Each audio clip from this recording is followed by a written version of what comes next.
ประวัติศาสตร์จังหวัดอุดรธานีผ่านศึกสงครามและการเปลี่ยนแปลง 1. ยุคก่อนการตั้งเมืองก่อนพ.ศ. 2416 แหล่งโบราณคดีบ้านเชียงอารยธรรมก่อนประวัติศาสตร์ดินแดนลุ่มน้ำโขงตอนในการครอบครองของชุมชนไทยลาวอิทธิพลของอาณาจักรล้านช้างและการแผ่ขยายของกรุงศรีอยุธยา 2. การจัดตั้งเมืองอุดรธานีรัชกาลที่ 5 พ.ศ. 2416 การตั้งเมืองโดยพระเจ้าบรมวงศ์เธอ กรมหลวงประจักษ์ศิลปากร บทบาทเป็นเมืองหน้าด่านและศูนย์กลางการปกครองภูมิภาคการจัดระเบียบการปกครองหัวเมืองลาวในสมัยปฏิรูปเทสาภิบาล 3. ศึกกบฏเจ้าอนุวงศ์พ.ศ. 2369 ถึง พ.ศ. 2371 ผลกระทบทางอ้อมของกบฏเจ้าอนุวงศ์ต่อดินแดนลุ่มน้ำโขงการอพยพชาวลาวเข้าสู่เขตอุดรปัจจุบันการเปลี่ยนโครงสร้างประชากรและความมั่นคงของสยามในภาคอีสาน 4. การล่าอาณานิคมฝรั่งเศสสนธิสัญญาพ.ศ.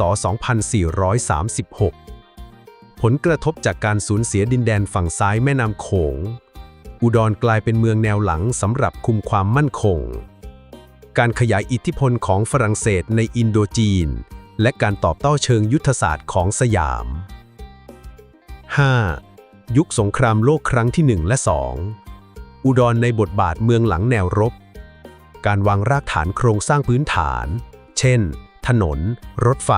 สนามบินการมีบทบาททางทหารช่วงสงครามโลกครั้งที่ 2 6. ยุคสงครามเย็นฐานทัพอากาศอเมริกันในอุดรพ.ศ. 2557 ถึง พ.ศ. 2526 สงครามเวียดนามอุดรเป็นฐานปฏิบัติการของสหรัฐอิทธิพลทางเศรษฐกิจวัฒนธรรมและเทคโนโลยีจากอเมริกันการเกิดสถานี CIA และผลกระทบต่อการเมืองท้องถิ่น 7. การต่อสู้ของขบวนการคอมมิวนิสต์แห่งประเทศไทย พ.ศ. 2510 ถึง พ.ศ. 2525 อุดรธานีกับการปราบปรามคอมมิวนิสต์ในภาคอีสานบทบาทของประชาชนในแนวร่วมหรือต่อต้านนโยบาย 66/23 และการคืนสู่สังคมของอดีตฝ่ายคอมมิวนิสต์ 8. ยุคพัฒนาเศรษฐกิจเปิดเมืองสู่ลุ่มน้ำโขง พ.ศ. 2530 ถึงปัจจุบันอุดรในยุคเศรษฐกิจพิเศษการค้าชายแดนและเส้นทาง R12 การเป็นศูนย์กลางการแพทย์การศึกษาและโลจิสติกส์การเคลื่อนไหวทางการเมืองเช่นพันธมิตรหรือเสื้อแดงในช่วงวิกฤตการเมืองไทย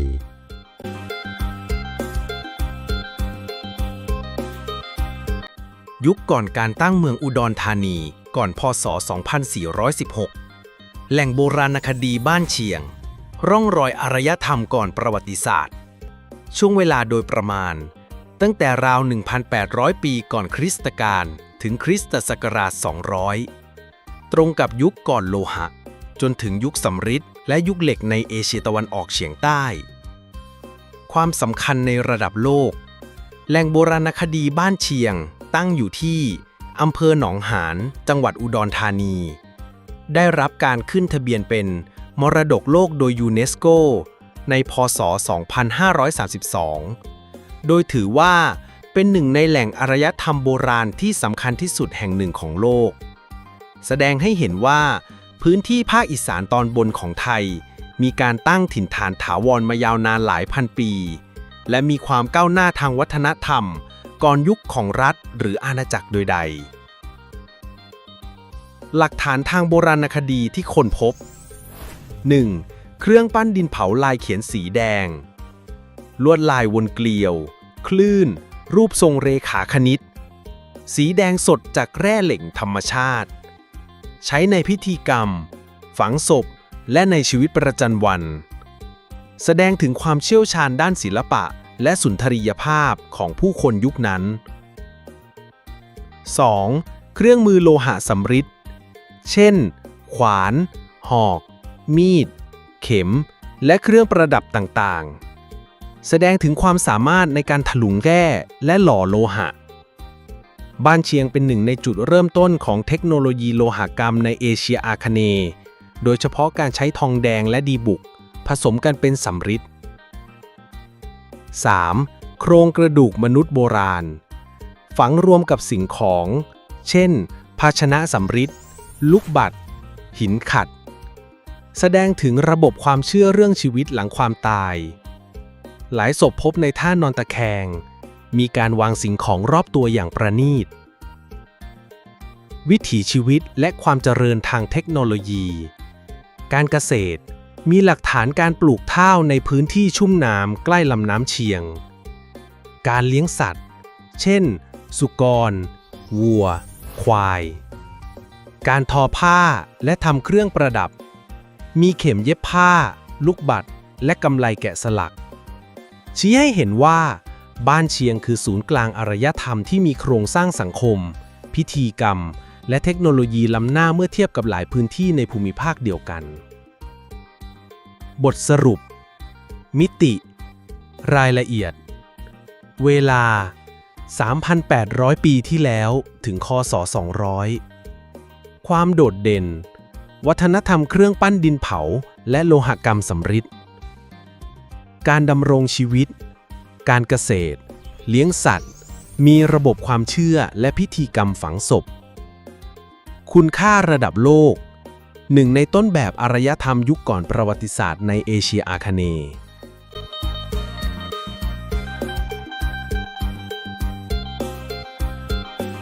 ดินแดนลุ่มน้ำโขงตอนใน การครอบครองของชุมชนไทยลาว ช่วงเวลาโดยประมาณ พุทธศตวรรษที่ 16 ถึง 23 ราว พศ 1,500 ถึง 2,300 เป็นช่วงรอยต่อระหว่างอารยธรรมโบราณแบบบ้านเชียง สู่สังคมชนชาติไทยลาว ที่เริ่มมีวัฒนธรรม ภาษา และความเชื่อของตนเองชัดเจนมากขึ้น 1. ชุมชนไทยลาว ผู้สืบทอดดินแดนหลังบ้านเชียง หลังสิ้นอารยธรรมบ้านเชียง ประมาณคศ 200 ดินแดนอุดรธานีไม่เคยร้าง แต่กลับพัฒนาเป็นพื้นที่ตั้งถิ่นฐานของชนกลุ่มใหม่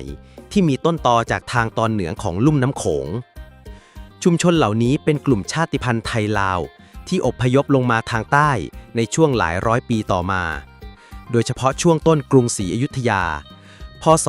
1900 เป็นต้นมา เริ่มมีชุมชนถาวรตั้งกระจายอยู่ตามลุ่มน้ำสาขา เช่น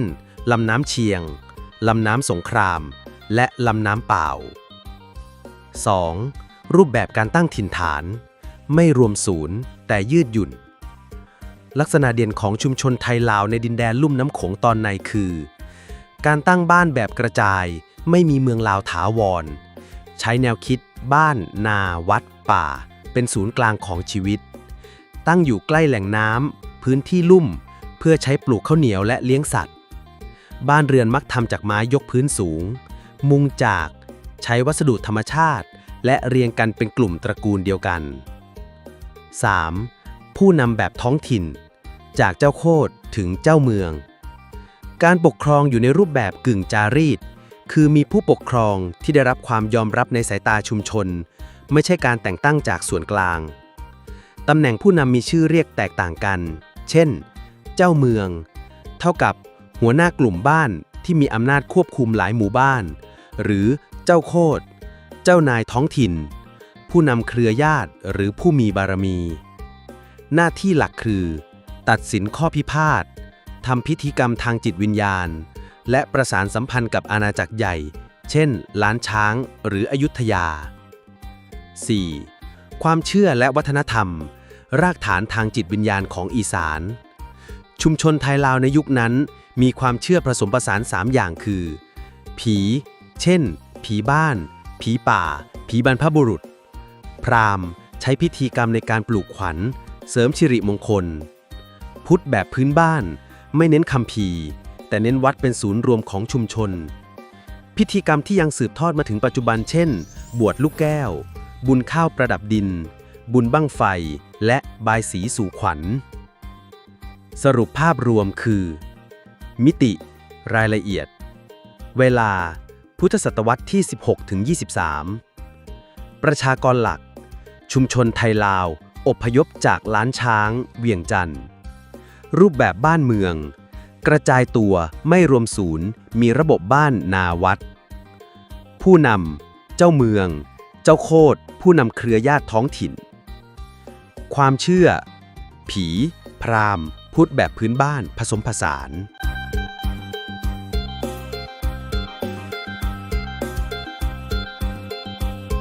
อิทธิพลของอาณาจักรล้านช้าง และการแผ่ขยายของกรุงศรีอยุธยา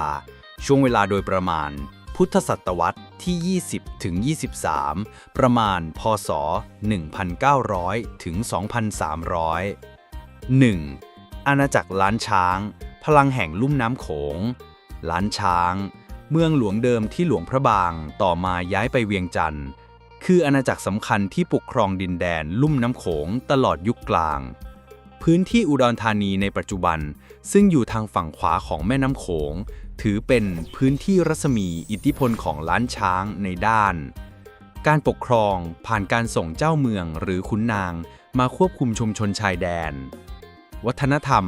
เช่นภาษาไทยลาวศิลปะล้านช้างพระพุทธศาสนาเถรวาทแบบลาว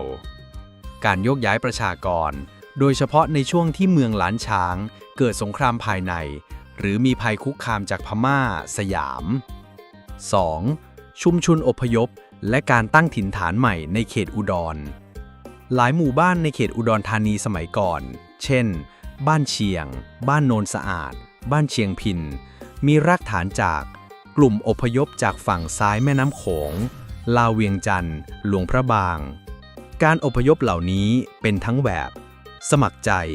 เพื่อหาพื้นที่ตั้งถิ่นฐานที่อุดมสมบูรณ์กว่าบังคับตามนโยบายโยกย้ายของเจ้าเมืองล้านช้างหรือในภายหลังคือฝ่ายสยามรูปแบบหมู่บ้านมักยึดตามระบบบ้านวัดนามีหัวหน้ากลุ่มเป็นผู้นำท้องถิ่นที่ได้รับความยอมรับเชิงพิธีกรรมและสังคม 3. การแผ่ขยายของสยามและความขัดแย้งเชิงอำนาจในช่วงปลายกรุงศรีอยุธยาพ.ศ. 2200 ถึง 2310 สยามเริ่มสนใจพื้นที่ภาคอีสานตอนบนมากขึ้นเพื่อคานอำนาจของล้านช้างซึ่งกำลังอ่อนแรงจากการแยกตัวเป็น3อาณาจักรป้องกันการรุกรานของพม่าและฝรั่งเศสในอนาคตนำไปสู่สงครามกับล้านช้างเวียงจันทร์เช่นการบุกปราบเมืองลาวในยุคพระเจ้ากรุงธนบุรีและต้นรัตนโกสินทร์การกวาดต้อนประชากรลาวเพื่อนำมาตั้งถิ่นฐานฝั่งสยามรวมถึงในพื้นที่อุดรธานีความขัดแย้งซ้ำซ้อนระหว่างเมืองลาวท้องถิ่นกับเมืองลูกหลวงของสยาม 4. การตั้งเมืองหน้าด่านหนทางสู่การตั้งเมืองอุดรเพื่อควบคุมและจัดระเบียบอีสานสยามเริ่มตั้งเมืองหน้าด่านเช่นเมืองหนองคายเมืองนครพนมเมืองคำเกิดเมืองพลพิสัยเมืองเหล่านี้ทำหน้าที่เป็นจุดรวมกำลังทหารศูนย์กลางการปกครองแบบเทศพิบาลด่านเก็บภาษีและตรวจคนเข้าออก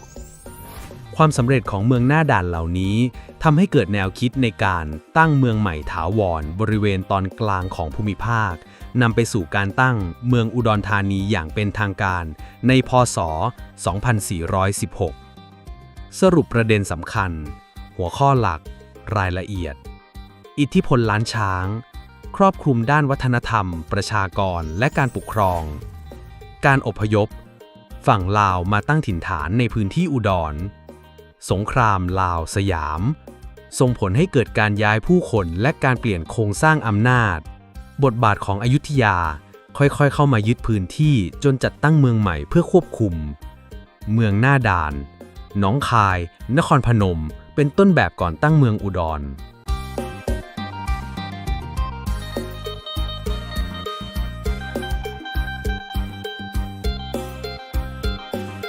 การแผ่ขยายของสยามและความขัดแย้งเชิงอำนาจช่วงเวลาปลายกรุงศรีอยุธยาพ.ศ. 2200 ถึง 2310 ถึงต้นรัตนโกสินทร์ 1. แรงจูงใจของสยามอีสานไม่ใช่ดินแดนกันดารในสายตาของสยามกรุงศรีอยุธยา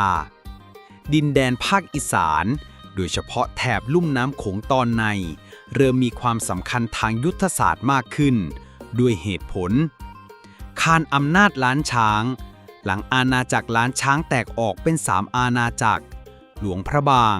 เวียงจันทร์จำปาสักจึงเกิดความอ่อนแอภายในสกัดการขยายตัวของพม่าซึ่งกำลังรุกเข้ามาทางล้านนาและพยายามเข้าถึงแม่น้ำโขงกันฝรั่งเศสในศตวรรษถัดมาหลังพ.ศ. 2400 สยามต้องเผชิญแรงกดดันจากการล่าอาณานิคมจึงเริ่มวางโครงสร้างควบคุมอีสานไว้ล่วงหน้า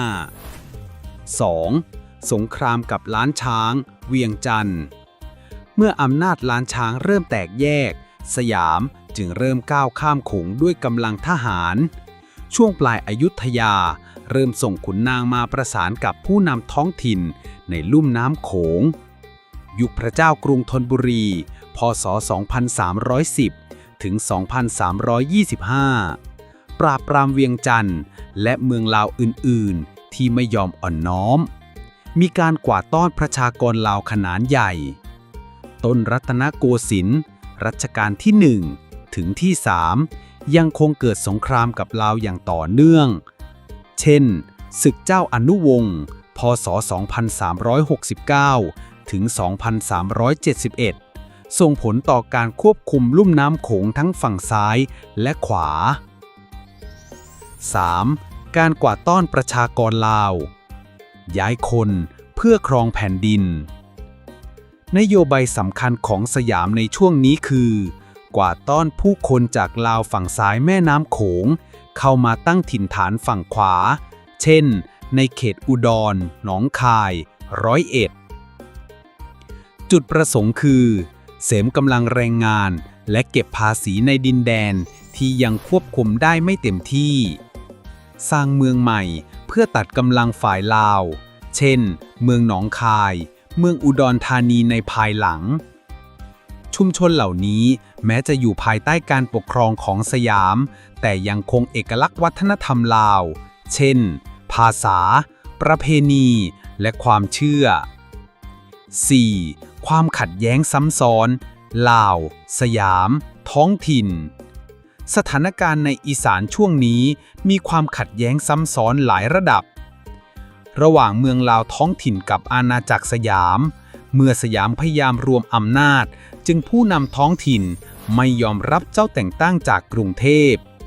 ระหว่างกลุ่มเชื้อสายลาวด้วยกันเองเช่นชนชั้นสูงลาวฝั่งเวียงจันทร์กับชาวบ้านที่ถูกกวาดต้อนความไม่พอใจในนโยบายเกณฑ์แรงงานเก็บสวยทำให้เกิดการต่อต้านเป็นระยะเช่นการลุกฮือของผู้นำท้องถิ่นบางรายสรุปประเด็นสำคัญหัวข้อรายละเอียดจุดเปลี่ยนการอ่อนแอของล้านช้างและความทะเยอทะยานของสยามกลยุทธ์ของสยามใช้กำลังทหารและกวาดต้อนประชากร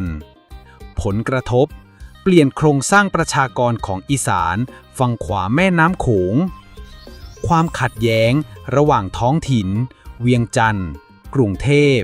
สร้างความไม่มั่นคงยาวนาน